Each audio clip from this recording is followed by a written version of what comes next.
Bueno, queridísimos y queridísimas amigos, compañeros todos y queridísimos estudiantes de nuestro diplomado Antroposabores, hoy estamos encantados, estamos de fiesta, estamos muy felices por haber concretado y que la amabilidad de Leonardo Padura nos haya permitido concretar esta conversación. Para nosotros, de verdad, es un banquete. Es un banquete y le pedimos que conversáramos sobre sus novelas y sobre los sabores y la memoria. Yo no quiero quitarle ni un solo minuto de lo que él nos pueda comentar y de lo que él quiera conversar con nosotros, pero sí me gustaría decirle que en todas sus novelas, no solo en las policíacas, no solo en las que ese Mario Conde maravilloso tiene acceso a ese banquete en la casa de Josefina, la Jose, o nos cuenta las cosas que puede comer en su nuevo trabajo, en la dulce vida. No solamente en las novelas en que está presente Mario Conde, sino incluso en las otras, siempre aparece de alguna manera, subrepticiamente, aparece la comida. Aparecen esos frijoles, ese congrí, ese arroz, ese picadillo, ese menudillo de pollo, aparecen muchas cosas. Entonces, bueno, me gustaría comenzar diciéndole, ¿es una narrativa culinaria o es una culinaria hecha literatura, la que está en sus novelas? Realmente en sus novelas hay una narrativa de la cotidianidad y de una cotidianidad que tiene que ver con presencia y ausencia, con presencia de lo que está allí, pero también con lo que se desea, se sueña, se añora, se necesita y no se puede comer. Entonces, cuánto de narrativa, cuánto de presencia o de ausencia, cuánto de memoria, pero sobre todo, cuánto de resistencia hay en nuestra comida. De resistencia y, como muy bien lo dice por allí en una entrevista a Leonardo, cuánto de esperanza. Entonces, dejo con ustedes, con mucho placer, con mucha alegría y con mucho orgullo, al señor Leonardo Padura. Bueno, muy buenas tardes. Muchas gracias a Ocarina por su insistencia para que tuviéramos este encuentro. Yo no voy a hablar la hora completa, yo voy a hacer algunas intervenciones y sobre todo responderé las preguntas de ustedes. Ya Ocarina lanzó ahí una andanada de preguntas. Quiero empezar, voy a empezar por la parte humorística. Voy a hacerle un chiste primero, un chiste cubano de hace ya bastante tiempo, que ustedes los venezolanos lo van a entender perfectamente. Llega una señora mayor, ya una vieja de 80 años, a la carnicería de la esquina, donde está el carnicero recostado así, el refrigerador con las puertas abiertas, el cuchillo ahí mellado, y le dice la anciana al carnicero, chico, por favor, dame 2 libras de filete. Y le dice el carnicero, ay, mi vieja, qué filete ni filete. Bueno, mira, entonces dame las 2 libritas de lomo, dame 2 libritas de lomo. Y el carnicero, ay, vieja, ¿qué lomo estás hablando? ¿Tienes lomo tampoco? Dice, bueno, mira, vamos a hacer una cosa, dame las 2 libras de picadillo. Dice, ay, mi vieja, ¿qué picadillo ni picadillo? Dice la vieja. Esta carnicería no hay nada. Y hay un tipo que está parado ahí al lado del carnicero y le dice, chico, como jode la vieja esa. Dice el carnicero, no, jode no, la memoria que tiene, porque hace más tiempo que carajo que no tengo ni picadillo, ni lomo, ni filete aquí en la carnicería. Esto es una situación que parte de una realidad, Y es que en los últimos 60 años, en Cuba el tema de la comida se ha convertido en un tema muy complicado, muy complicado. Ahora mismo estamos viviendo una situación bastante compleja. Los alimentos que se consiguen tienen alto precio, hay una inflación tremenda, con una reforma monetaria que se hizo hace 1 año y medio, 2 años. Los suministros no alcanzan, hay que hacer cola para conseguirlo. Y cada vez más el tema de la comida, que es un tema tan sensible, porque todos los días tenemos que comer, pues se convierte en un problema, en un desafío para cada familia cubana.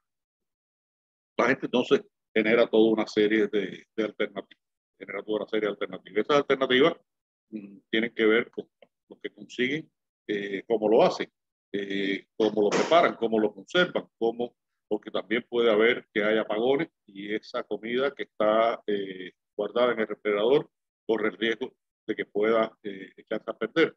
Es decir, que son toda una serie de condiciones muy peculiares las que se vive alrededor del el hecho de comer, de alimentarse. No obstante, la gente desarrolla esas invenciones. Y bueno, cotidianamente, Cuba tiene la peculiaridad, tal vez, de que teniendo esta condición económica que ha complicado tanto el tema de la alimentación, pues a la vez ha sido un país en el que la gente no se ha acostado sin comer.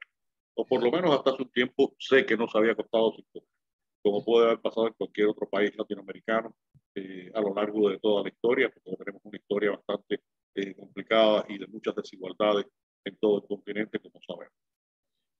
Toda esta percepción alrededor de la comida, este fantasma de conseguir la comida, de alguna manera yo he tratado de llevarlo a mis libros y convertirlo en un elemento no solamente de la necesidad, sino también en un elemento cultural, en el sentido de la manera en que enfrentemos el acto de alimentarlo, también estamos haciendo nuestra cultura. Y hay un escritor español, Manuel Vázquez Montalbán, que me dio una pauta de cómo podía trabajar este tema de las comidas en las novelas. Él tiene un personaje que se llama Pepe Carballo, que Pepe Carballo es un comelón total, que prepara los platos más sofisticados que uno se puede imaginar. Incluso él llegó a publicar un libro con las recetas que iba haciendo Carballo a lo largo de sus novelas. Y ahí son comidas reales, son comidas muy rebuscadas, muy catalanas en algunos casos, a veces se mueven por otros ámbitos de la gastronomía, pero sobre todo de la gastronomía catalana, y son comidas reales, son comidas reales. Pues yo dije, bueno, yo voy a hacer un juego con las comidas en las novelas y voy a poner recetas más o menos reales, a veces muy exageradas, en algunos casos muy exageradas, pero que sean comidas imposibles de hacer. Y aunque aparecen constantes que son factibles, con gris más o menos se puede hacer, un poco de arroz y un poco de frijoles negros. Esto se puede conseguir pollo, en fin, las verduras. Toda la elaboración que existe alrededor de esto tuvo como fuente de inspiración entonces otro libro que es un libro bastante raro, era bastante raro de conseguir hasta que se hizo hace unos años una reedición en Miami, la librería y editorial Universal hizo una reedición que se llama Justo Usted. Justo Usted es un libro que se publicó en los años 50 que recoge las recetas que hacían los chefs de cocina de la familia de la aristocracia cubana.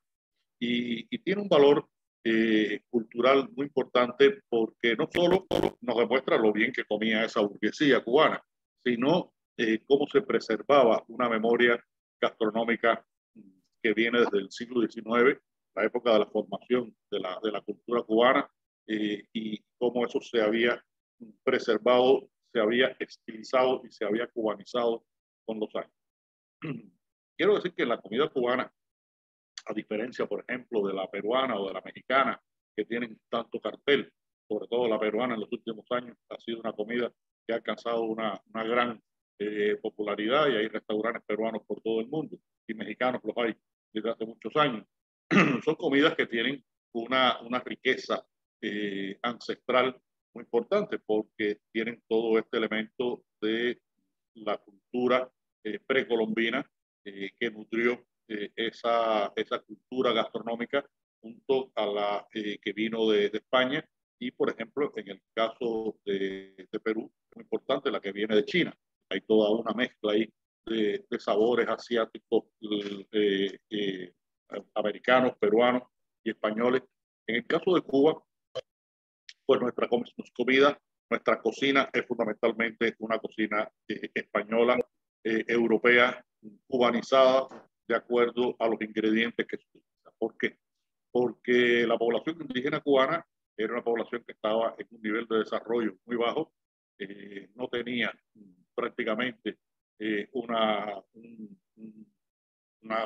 cocina que se pudiera considerar como tal, eran recolectores y cazadores, el pescado que sacaban del arroyo o del mar, pues lo ponían en una brasa de candela y se lo comían así, sin demasiada elaboración. Igual ocurría con los vegetales y con las viandas que se conseguían obtenidas ahí de.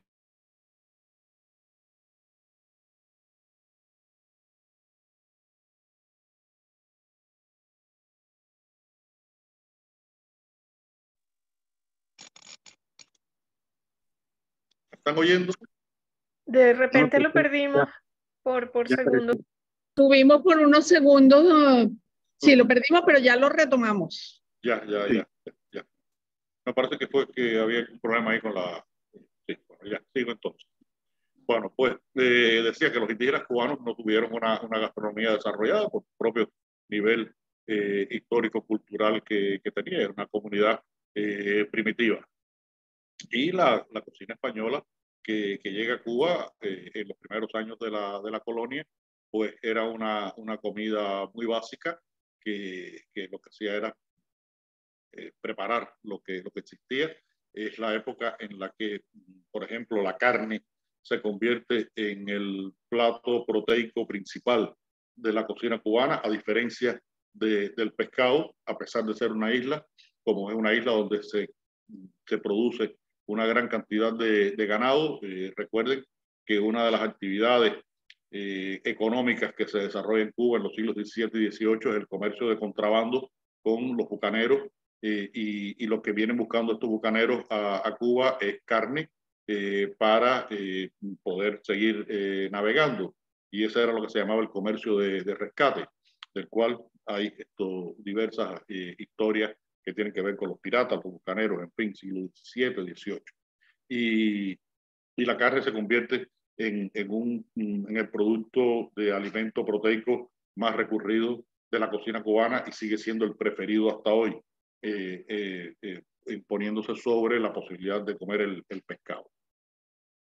Pero ya en el siglo XIX esa cocina se va refinando porque estas familias de la aristocracia ya se van convirtiendo en familias burguesas en el siglo XIX y comienza a haber influencias de otros países como Francia e Italia con respecto a la comida cubana. De Francia viene una oleada importante de franco-haitianos, colonos franceses que vivían en Haití, que salen huyendo de la revolución de los esclavos y llegan a Cuba. Y, por ejemplo, estos colonos franco-haitianos traen no solo el cultivo, traen el gusto por el café. Hasta el siglo XVIII en Cuba el café se vendía en las farmacias como reconstituyente, como una bebida vigorizante.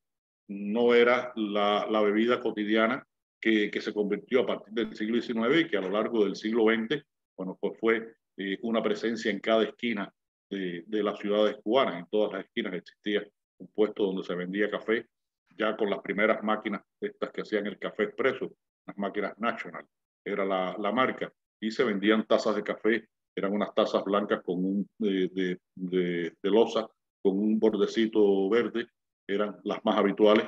El café valía 3 centavos, se ponía un vaso de agua con hielo, agua fría, tomabas el vaso de agua, tomabas el café y seguías caminando porque se tomaba de pie. Y el café se convirtió, bueno, en una bebida absolutamente nacionalizada en ese sentido. Y a diferencia de otros muchos países de Latinoamérica donde se toma el café, incluso por ejemplo en Colombia, donde se toma el tinto, como le llaman los colombianos, que es un café largo, en Cuba se toma el café corto un poco como lo toman los italianos. Y desde muy pronto que se construyeron, se fabricaron, se idearon las mocas, las máquinas, las cafeteras, estas italianas, pues llegaron a Cuba. En mi casa había una desde el año 57, 58, que duró muchísimos años, hasta que, bueno, ya no dio más y tuve que intentar conseguir otra. No recuerdo cómo la pudimos sustituir, pero bueno, es la cafetera que yo sigo utilizando, ese tipo de cafetera, la moca italiana. Y con la gran migración española que se produce a Cuba a finales del siglo XIX y principios del XX, en el momento de la independencia, viene sobre todo una gran cantidad de gallegos y asturianos, y esos gallegos y asturianos montan pequeños negocios, entre ellos muchas bodegas en las que se venden los ultramarinos, ¿no? En Cuba le llamamos bodegas. Y también crean fondas, estos lugares de comida, lo que hoy sería comida popular, comida rápida, lugares donde por una cantidad muy pequeña se comía 2 o 3 platos de comida.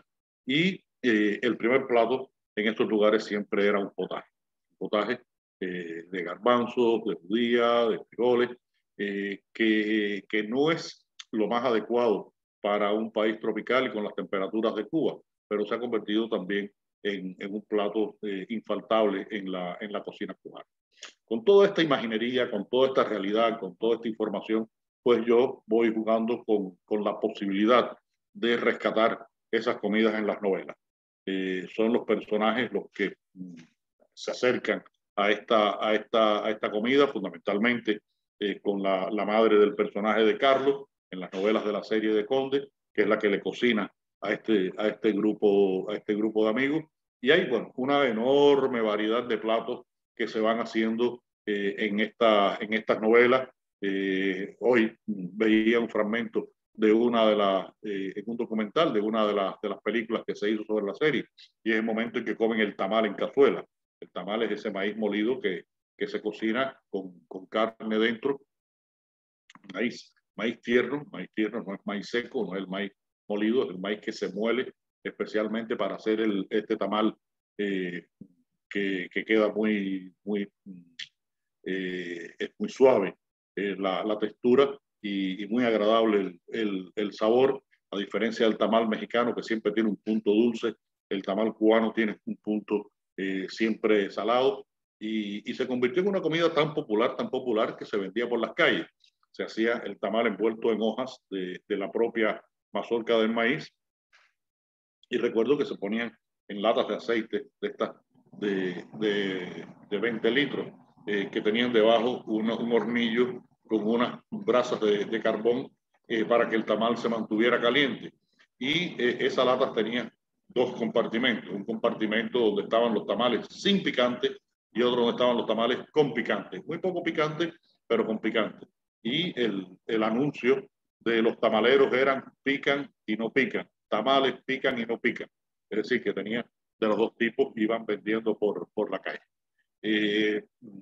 Toda esa posibilidad de tener acceso rápido, fácil a la comida, bueno, pues se ha visto alterada con los procesos sociopolítico-económicos que ha vivido el país. Hoy en día es raro ver un tamalero en las calles de La Habana, y bastante poco recomendable la experiencia de comerse uno de esos tamales, porque no son de la calidad que pueden tener como platos bien elaborados.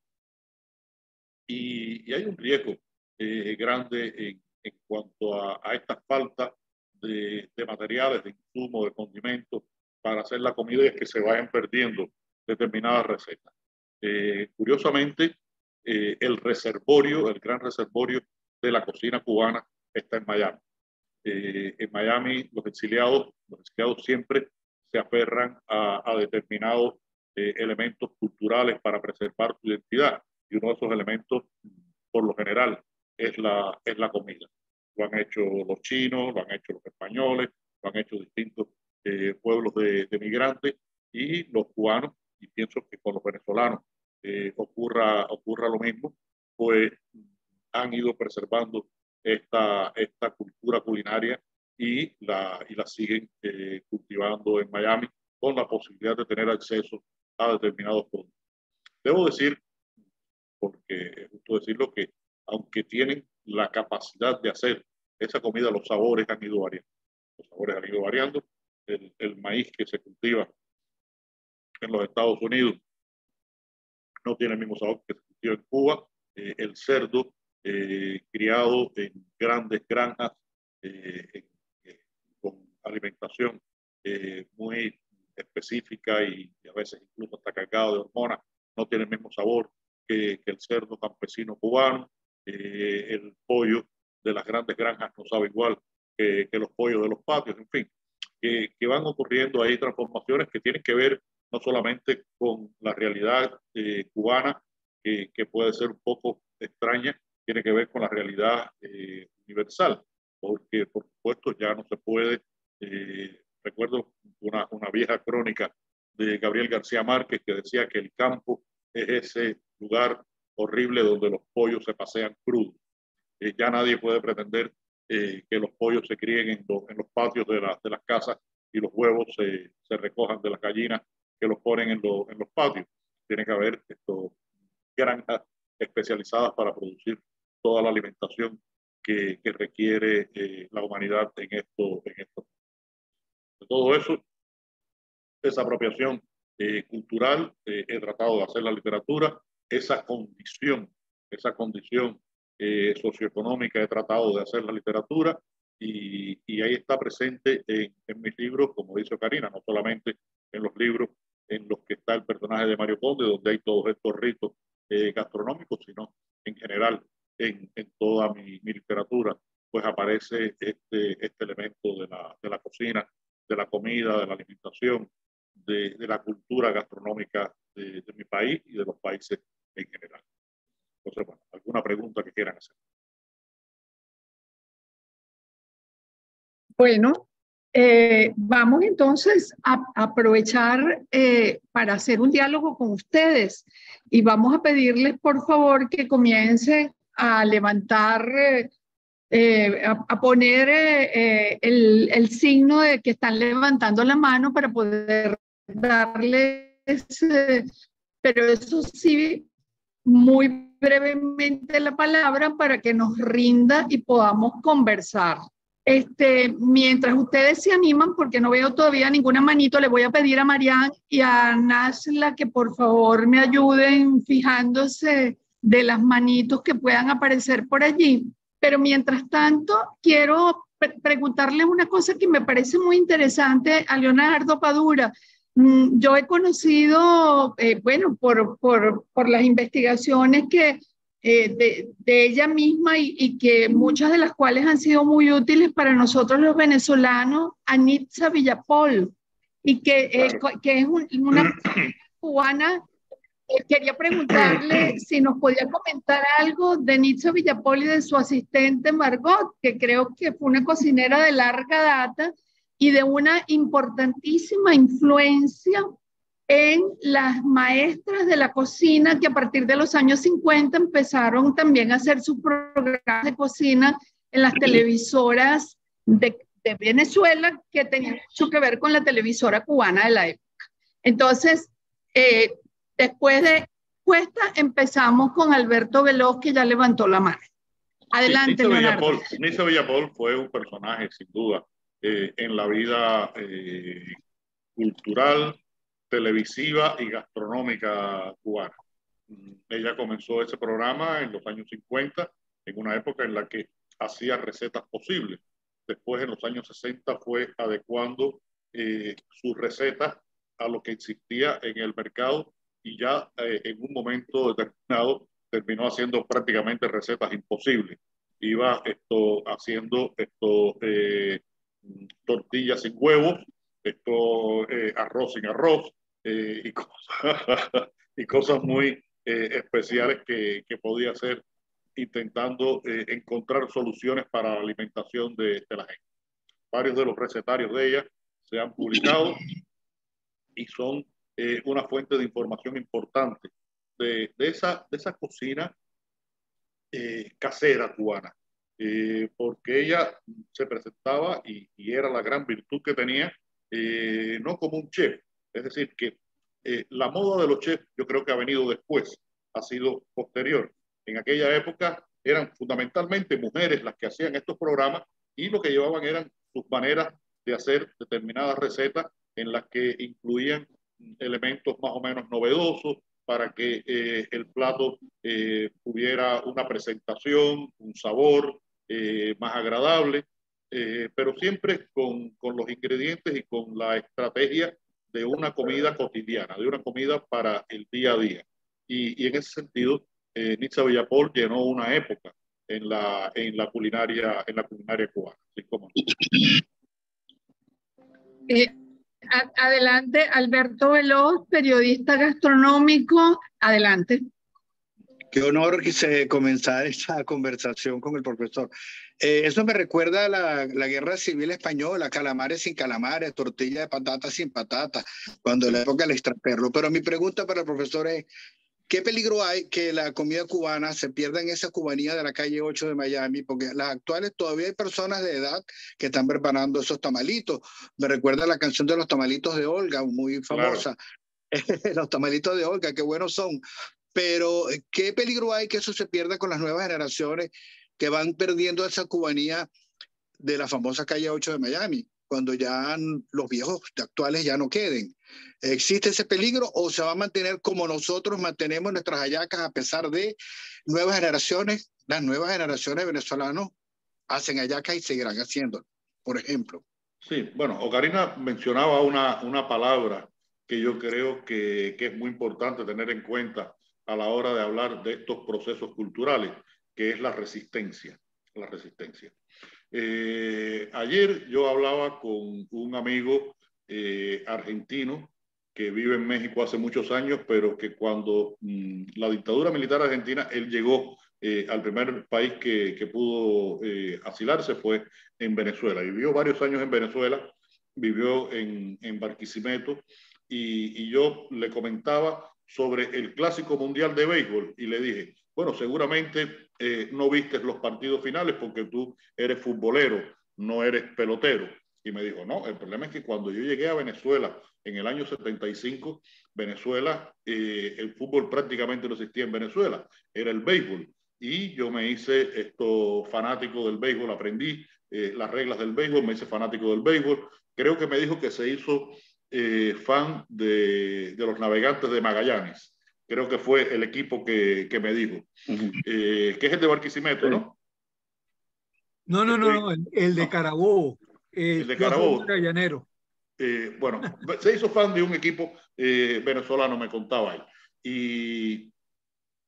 Y lo importante es que hemos visto el auge tremendo que ha tenido el fútbol en el mundo completo. En el mundo completo. Ya la propia Venezuela llega a tener equipos que son bastante competitivos. Pero la pasión por el béisbol no se ha perdido con las nuevas generaciones. En los países donde realmente tenemos una cultura del béisbol. República Dominicana, Puerto Rico, Cuba, Venezuela, en fin, en los propios Estados Unidos. Los Estados Unidos, ¿cómo adoptaron el fútbol? Pues adoptaron el fútbol con inmigrantes, fundamentalmente. Ya ahora tienen jugadores que son nacidos en los Estados Unidos, de familias norteamericanas, pero la mayoría al principio eran inmigrantes o hijos de inmigrantes. Y yo creo que las culturas tienen una enorme capacidad de resistencia. Siempre hay que tener en cuenta la evolución. El mundo evoluciona, las costumbres cambian. No podemos pretender nosotros comer como comían nuestros abuelos o tener una relación con muchos elementos de la vida cultural que nos rodea semejante a la que tenían nuestros abuelos, porque estamos viviendo en otra época. Por ejemplo, yo les explicaba hoy a mis estudiantes acá en Panamá, en el taller de cine y literatura, les decía, ya la manera de consumir el audiovisual que tenemos en estos momentos es diferente a la que existía hace 25 años. pero no dejamos de consumir audiovisual. ¿Y por qué el éxito de la serie? Bueno, las series han tenido tanto éxito porque, a diferencia de la telenovela, que es su antecedente inmediato, la telenovela pasaba en la televisión. Y si te perdías el capítulo en que Juan engañaba a María con Sonia, te perdiste ese capítulo, ya no lo podías ver. Ahora, sin embargo, con las series y con estos formatos digitales, pues dices, bueno, no voy a ver la serie hasta que no esté completa. Y en una noche veo los 10 capítulos de la serie. Es decir, que es una práctica cultural que ha cambiado. La propia lectura, ahí estoy cargando yo mi Kindle, al que acabo de ponerle 3 libros de Vargas Llosa para empezar a leer ahora. Y es una manera diferente de leer, pero al final sigo leyendo. Y creo que con la cocina, de alguna manera, pasa lo mismo. Que pervive en la memoria, en la necesidad, aunque haya toda una adecuación cultural. Mira, Alberto, cuando vas a la zona de Nueva Inglaterra, donde hay comunidades de portugueses que ya son a veces hasta tercera generación de aquellos pescadores portugueses que llegaron a la pesca del bacalao de altura en la zona el oeste, el este de Canadá y de los Estados Unidos. Cuando vas a esa zona, allí comes comida portuguesa. La forma de hacer el bacalao se hace a la portuguesa. Y yo no creo que los portugueses sean especialmente conscientes de esa necesidad de preservación. Es una necesidad cultural de identificación, de saber quiénes somos, y hay personas para las cuales eso no es importante y personas para las que sí es importante, y son los que siguen preservando determinadas costumbres, determinadas maneras de hacer cualquier acto. La cultura hay que entenderla no solamente como la cultura artística, la cultura creativa, hay que entenderla como esa comunidad de relaciones que nos distingue y que hace que un venezolano sea venezolano, pero dentro de la misma Venezuela, alguien de Barquisimeto y alguien de Caracas pueden tener diferencias, pero esas diferencias se resuelven en la unidad. Pero es que ustedes, los venezolanos, son a la vez caribeños y se integran a una cultura, a una comunidad de histórica y cultural, y en la que hay toda una serie de códigos que compartimos, pero a la vez somos latinoamericanos y a la vez somos de la cultura occidental, somos iberoamericanos y pertenecemos a la cultura occidental. Y la gente,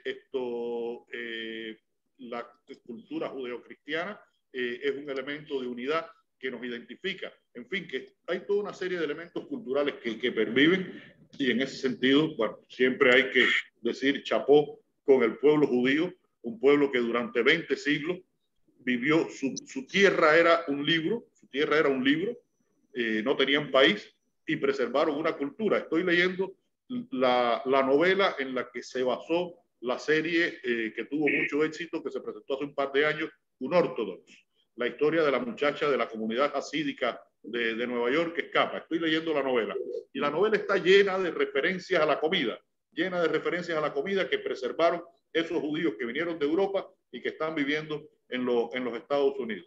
Eso creo que es admirable en la comunidad judía, que por otra parte en esa novela es bastante dura en otros aspectos de esa preservación de las costumbres. Pero bueno, lo que nos interesa es la capacidad de las culturas de resistir incluso en la distancia y en medios que ya no son los mismos en los cuales se originaron.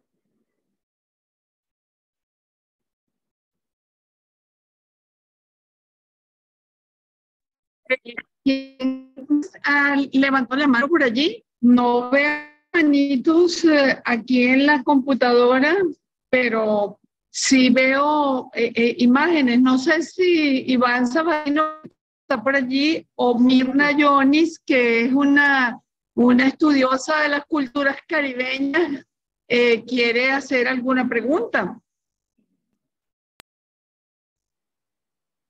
No sé. Iván. O Mirna. Primero la dama, primero Mirna, después sigo yo. Mira, Mirna, tú Ok. que eres Mirna, tú que eres especialista en las culturas caribeñas. El otro día, porque bueno, he visto casi todos los partidos que pude ver del Clásico Mundial. Jugaban República Dominicana contra Puerto Rico y decían, van a jugar el mangú contra el mofongo. Es el mismo plátano, son los mismos ingredientes y lo hacen con una distinción peculiar de dos islas que los separan nada más que el Canal de la Mona. Es decir, que están más cerca, no pueden estar, pueden haber sido el mismo país. Y sin embargo, tienen dos formas distintas de preparar el mismo plato. Y los identifica como pueblo ese elemento gastronómico, el mangú en uno y el mofongo en el otro. Sí, no solamente eso, aquí también en el caso del Zulia o Maracaibo, la cultura de los platos con el plátano, que aquí se llama plátano y en otras regiones se llaman cambures, pues Sí. es puntos comunes, así como es el del maíz o el del cacao. Pero yo quisiera solamente señalar el punto que mencionaba sobre unidad y diversidad, ¿no? Sí. Porque sin duda esos elementos son los que juegan en el cambio, ¿no? O sea, cuáles elementos han seguido, han pervivido en el tiempo que nos permiten seguir hablando de una cultura venezolana, una cultura caribeña, que es mucho más que un imaginario y es más que una abstracción, ¿no? Entonces, Claro. ¿cómo se alimenta eso?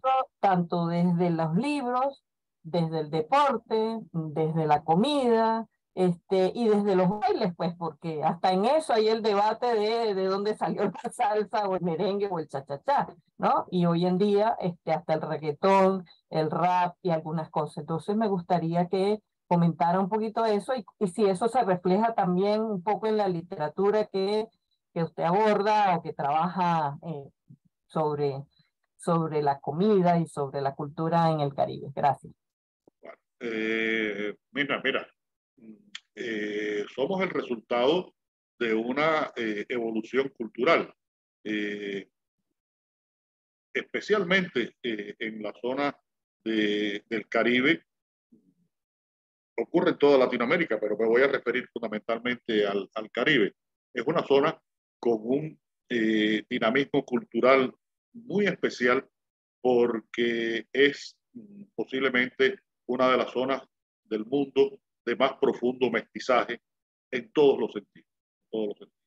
Esto, llegaron españoles, franceses, ingleses, holandeses, portugueses, y hay pues migraciones de chinos, en fin, Chinos, havaneses. sí, todo lo que sabemos que han llegado y crearon una dinámica cultural mestiza que nos caracteriza. Y aunque cada uno de los pueblos, como ocurre con el mangú y el mofongo, tiene sus propias características, hay una manera de ser caribeño, que tiene que ver con nuestra historia, pero también con una relación con el contexto, porque la geografía influye mucho en las culturas. ¿Por qué los suecos son como son los suecos?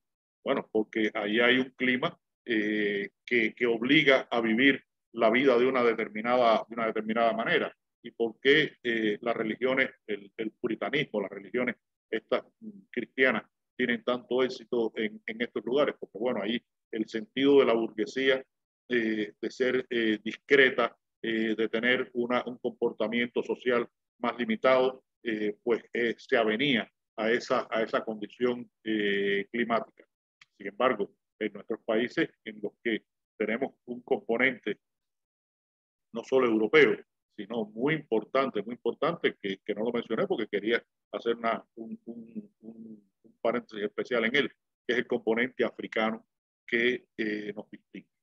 Yo creo que sin el componente africano, el Caribe sería otro territorio completamente diverso al que es. Y del continente africano, pues nos han llegado toda una serie de elementos culturales que también. Recuerda que hay una cuestión terriblemente dramática, y es que el negro africano lo único que traía consigo era su cuerpo y su mente. Venían desnudos en los barcos negreros, no tenían ni un objeto, no traían nada con qué identificarse.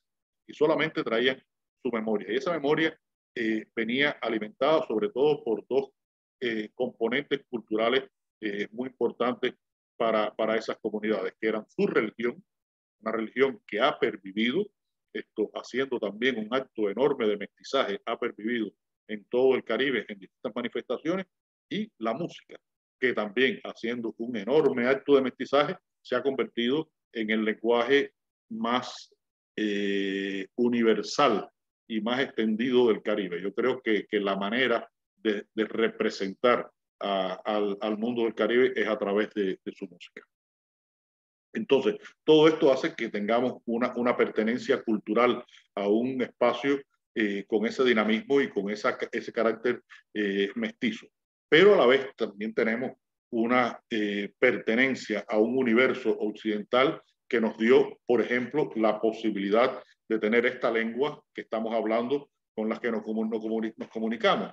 Y la lengua es un elemento cultural de la mayor importancia, Es la forma que tenemos de preservar lo que somos, de comunicarnos, de expresarnos, de nuestros sentimientos, reflejarlos. Todo está toda la cultura se expresa a través de la lengua. Y es un elemento que afortunadamente es bastante universal con la lengua castellana, la lengua española. En la literatura, los escritores venezolanos, los escritores cubanos, los puertorriqueños, los dominicanos, los mexicanos, escribimos fundamentalmente en lengua española. Y eso hace que nos integremos a una cultura iberoamericana que ya tiene 5 siglos de existencia y que ha creado sus propios patrones, sus propias retóricas, sus propias maneras de entender y expresar la realidad. Y yo, como escritor cubano que soy, siempre digo que yo soy hijo de una cultura, soy hijo de una tradición, soy hijo de una espiritualidad, que es esa espiritualidad, esa tradición, esa cultura cubana en la que entran elementos como la religión, del que hablé, la música, la gastronomía, del que hemos hablado. Es decir, que toda esa serie de relaciones culturales sobre las que se sustenta la vida cotidiana y la vida histórica de los individuos son fuente de alimentación de la literatura. Y uno de los grandes dramas que puede sufrir sobre todo un escritor, un intelectual en sentido general, pero un escritor en un sentido muy particular, es el desarraigo, tener que vivir fuera de su contexto cultural porque es su alimento natural, la vida de las personas, las preocupaciones de las personas, las frustraciones, las esperanzas que vayan teniendo la gente. A mí muchas veces me preguntan, ahorita hablábamos de la calle 8, de Miami y del exilio, en fin, que ustedes de la diáspora empezamos conversando por ahí. Me preguntan, bueno, ¿y por qué si tú tienes la posibilidad de que publicas en España y tienes tus editores en España y tus productores de cine en España, por qué no te has ido a vivir? Tengo incluso pasaporte español. Cuando me dieron el pasaporte español, varias veces me preguntaron, bueno, ahora tienes doble nacionalidad. Y yo siempre hice una aclaración, dije, no, tengo doble ciudadanía.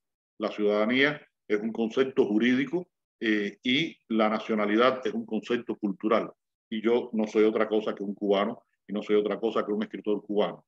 Y de ahí se alimenta toda mi visión del mundo, que tiene que ser, además, y lo hemos aprendido precisamente gracias a que tenemos tantas fuentes de origen, hemos aprendido algo que es muy importante y que es una frase que yo repito constantemente. Es un principio que lo planteó de esta manera don Miguel de Unamuno. Unamuno dijo, hemos de hallar o debemos hallar lo universal en las entrañas de lo local y en lo circunscrito y limitado, lo eterno. Yo creo que esa capacidad de encontrar lo universal en las entrañas de lo local y en lo circunscrito y limitado de lo eterno es una de las posibilidades que tenemos de comunicarnos con el mundo y de a la vez seguir perteneciendo a una cultura propia, a una cultura nacional, incluso a veces hasta una cultura regional. Muchas gracias, Mir. Gracias a ti, Laura.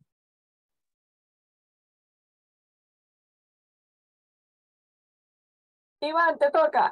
Ay, qué voy. Bueno, un gusto conocerlo, profesor Leonardo y Ocarina y todo el equipo, saludarlo, ¿no?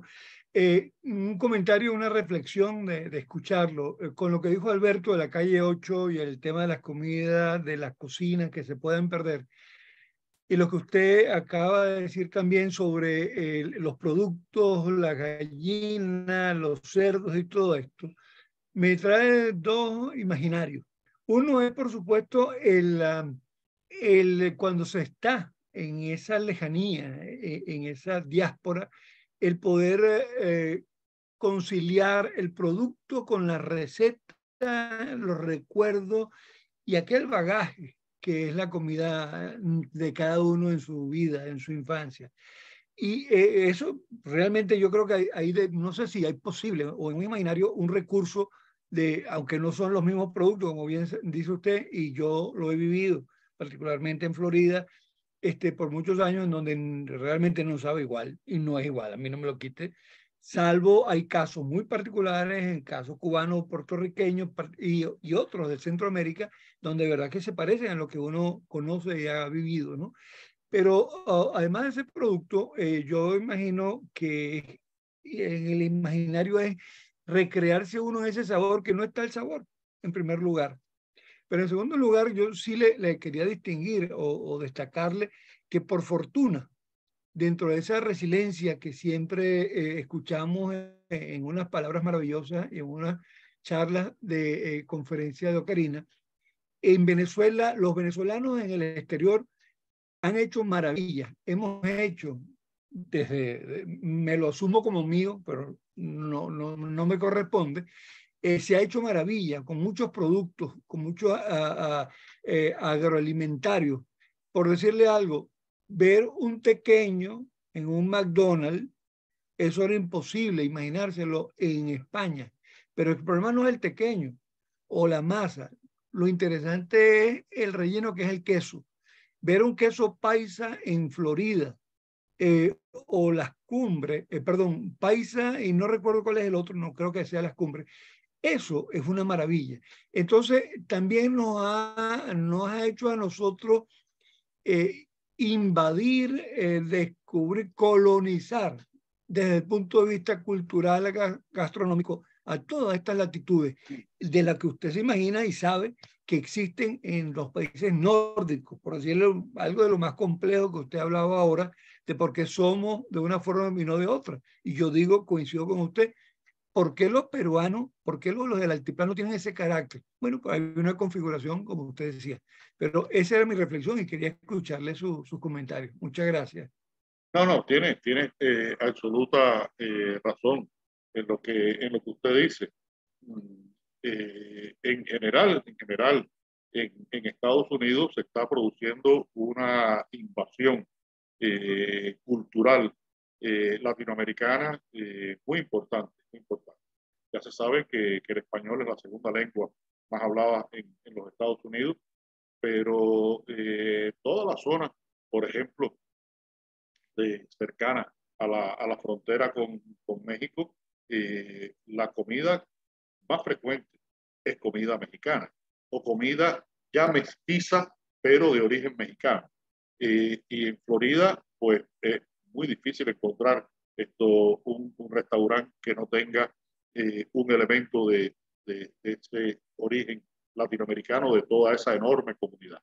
En mi novela Como polvo que el viento, que hablábamos con Karina hace un ratito de este tema, porque es una novela que tiene que ver con la diáspora de mi generación, está ese retrato de la ciudad de Hialeah, allí al lado de Miami, donde el personaje de Marcos va a comer a un restaurante que es un restaurante real, y los personajes que aparecen en la novela son personajes reales, son personajes de mi barrio en La Habana, que tienen un pequeño restaurante, lo tuvieron hasta hace poco, sé que lo vendieron ahora recientemente. ¿Y dónde se comía la comida que esa gente hacían en Cuba? Porque era lo que sus clientes le pedían.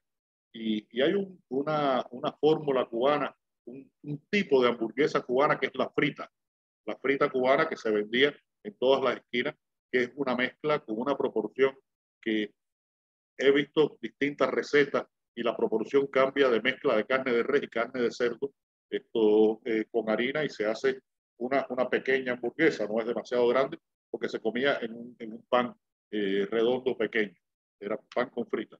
Eso es posible encontrarlo en Hialeah, y a veces en Cuba es casi imposible encontrarlo. Entonces, esa presencia cultural, y hablaba hace unos minutos de los portugueses de la zona de Nueva Inglaterra, se puede mencionar muchísimos otros ejemplos, los coreanos, los chinos, los japoneses, en fin. Los japoneses, bueno, ya los japoneses no se sabe bien porque se ha puesto de moda el sushi, y entonces te encuentras estos venezolanos haciendo sushi o cubanos haciendo sushi, que si los coge un japonés, de verdad lo mata, porque imagínense, dice que hay que estar 5 años estudiando para aprender a cortar el pescado para hacer el sushi, dicen los japoneses. Entonces, pero bueno, somos muy atrevidos y somos capaces de hacerlo. Pero en general, bueno, en esencia, lo que quería decir es que esa invasión es parte de este proceso que está viviendo la humanidad y que es inevitable, que es la globalización.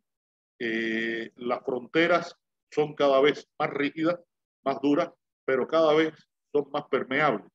Cada vez la interinfluencia entre las distintas partes del mundo es mayor, y lo demostró lamentablemente la pandemia de la COVID-19, como una enfermedad que surgió en China, bueno, puso viró el mundo al revés, y creó una terrible crisis humanitaria, médica, farmacéutica y financiera, turística, en fin, todo lo que provocó.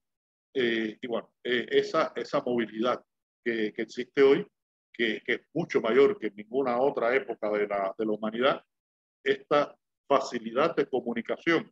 Hoy estamos haciendo una reunión y hay 39 participantes. Los 39 participantes posiblemente estemos en 25 lugares distintos, y tenemos la posibilidad de comunicarnos. Pues todo eso facilita ese tránsito de ideas, de influencias, que ya va siendo más esa cultura del siglo XXI, que necesariamente será distinta a la del siglo XX, porque creo que, y esto me parece que es muy importante, usted y yo ya somos personas de una edad proventa, por decirlo de alguna manera, no somos viejos no, de una edad proventa. Venimos de la cultura del siglo XX y nos estamos adaptando a la cultura del siglo XXI.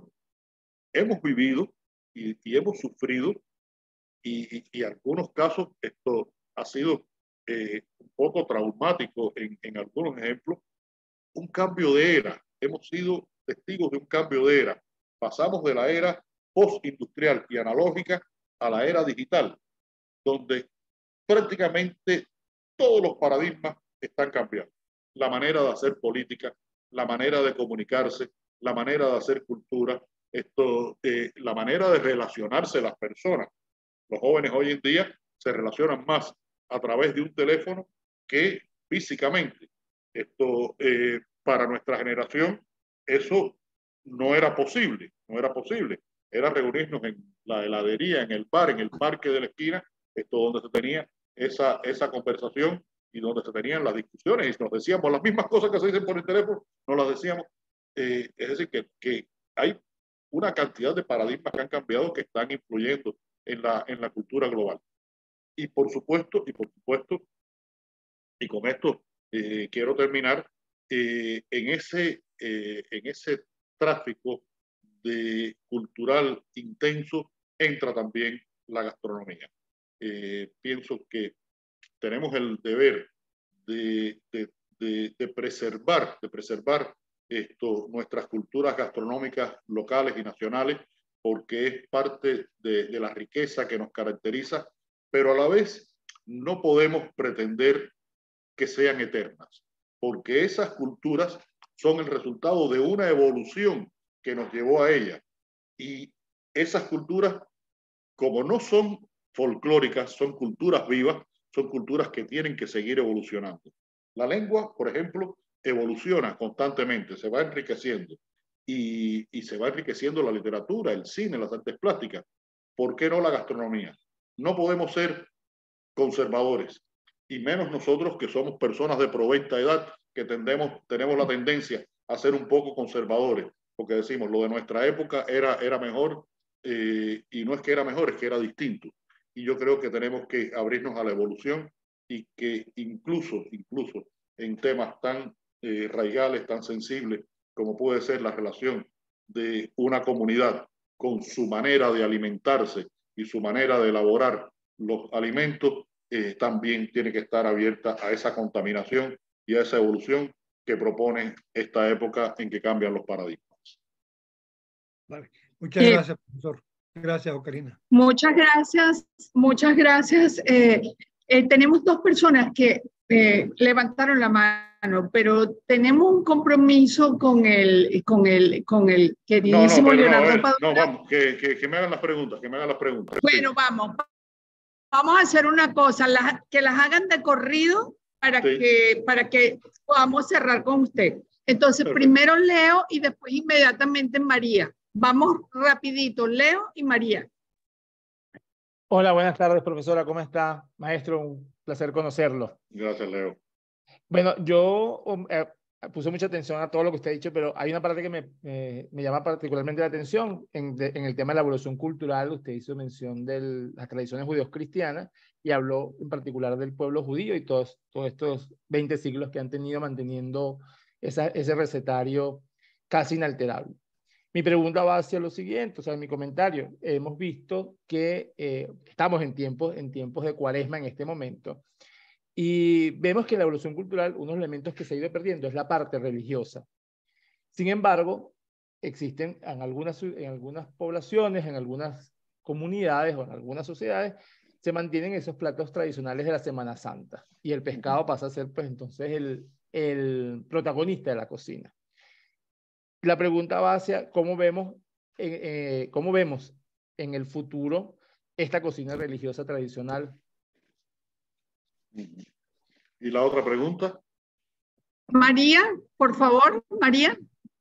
Hola, bueno, más que todo, primero en un comentario de que estoy totalmente de acuerdo con lo que la persona está diciendo, el expositor está diciendo, ¿no?, acerca de la movilidad de la cultura. Y quería, bueno, primero hay que destacar que la cultura cubana tiene mucho más años de experiencia, ¿no?, con el tema de la migración. Pero otra cosa es que yo quería resaltar el tema de cómo ellos se han adaptado a la cultura cubana, cómo se ha adaptado, ¿no? Porque tenemos en el caso del sur de la Florida, no solamente en Miami, no solamente en la zona como tal reconocida cubana, sino más arriba, hay una franquicia de comida cubana que es Pollo Tropical y es algo sumamente popular y muy, no solamente entre los cubanos, sino también entre el latino y el americano, ¿no? Entonces quería preguntarle al expositor cuál es su opinión acerca de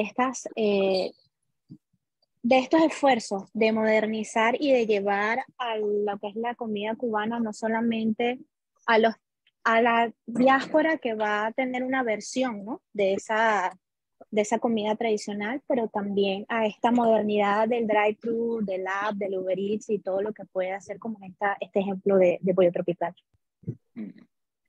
Ok, adelante, Leonardo. Sí, Leo, creo que ese es un asunto tan específico, esas comidas que están, esos platos que están relacionados con determinadas festividades, que mientras existan las festividades, pues es muy probable que se conserven, porque es un reservorio muy especial, es un reservorio que está más protegido de la contaminación de la vida cotidiana, de la vida diaria, en el sentido en que pertenece a un momento, a una ceremonia, a un espectáculo muy específico, que es el caso en este sentido de estas comidas asociadas a determinados momentos del calendario de las festividades religiosas de distintas partes del mundo, no solamente del mundo judeocristiano. Así que creo que esa va a tener una preservación. Con respecto a estas franquicias y a estas extensiones, bueno, pues eso me da un poco de temor, porque cuando se estandariza la cultura, pues se convierte en un show. Tengo ese temor. Yo creo más en un esfuerzo, porque en definitiva esto cuando se crean estas cadenas y estos grupos de restaurantes, lo que sea, porque a veces son 2, 3 y no es una cadena propiamente dicha, es una operación más comercial que una operación cultural. Y entonces eso pues me hace tener alguna sospecha con respecto a lo que pueden aportar en cuanto a una preservación cultural, específicamente en este caso respecto a la comida y a la gastronomía. Esa es mi opinión, María. Gracias. Bueno, creo que para cumplir con lo prometido, vamos a cerrar. Yo quiero agradecer enormemente esta hora, este rato, este diálogo, esta conversación. Leonardo, esperamos que no sea la última, esperamos que haya muchas, porque tal y como tú dices en uno de los episodios de Personas Decentes, los amigos, la comida, la música y el ron son una parte demasiado importante de los momentos felices. Bueno, tú me dijiste que habláramos de comida. Me dijiste que habláramos de comida. No me dijiste que habláramos de bebida, que pudiera ser otra conversación. Hacemos el próximo sobre bebida. ¿Cómo se toma la cerveza? ¿Cómo se toma la cerveza en el Caribe? ¿Cómo se toma el ron? ¿Cómo se toman los tragos preparados? Yo creo que ahí hay una... Porque además es que el ron es caribeño y se fabrica en todos los países y todas las islas del Caribe, con características distintas. Yo he probado, por ejemplo, rones guatemaltecos que son buenísimos, y he probado rones dominicanos y rones venezolanos y rones cubanos, y los 4 son diferentes. Y tienen que ver con la tierra, tienen que ver con esa caña, cómo se cultiva, en fin, que también son procesos culturales y productivos, en este caso, culturales y productivos, muy importantes.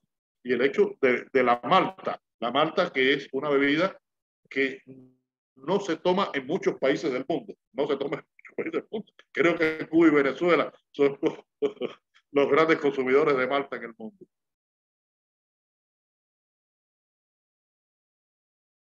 No dejes pasar eso, Karina. Bueno, haremos la próxima sesión dedicada a las bebidas, ¿ok? Bueno, muchísimas gracias. Feliz estadía en Panamá. Y no puedo, en lo personal, no puedo dejar pasar la oportunidad sin agradecerle ese maravillosísimo libro Herejes que me hizo amar a Rembrandt. Y eso para mí fue un descubrimiento. Así que mil gracias y nos veremos y hablaremos de las bebidas. Bueno, pues muchas gracias a ustedes. A todos ustedes. Muchas gracias, tío Karina, por la invitación. Bueno, espero que esta conversación, más que respuestas, les haya provocado más preguntas, que yo creo que es más importante estar llenos de preguntas que estar llenos de respuestas. Las preguntas nos hacen mantener la curiosidad y buscar respuestas, y siempre hay que buscar muchas respuestas. Muy buenas tardes, muchas gracias, un abrazo para todos. Gracias. Muchas gracias.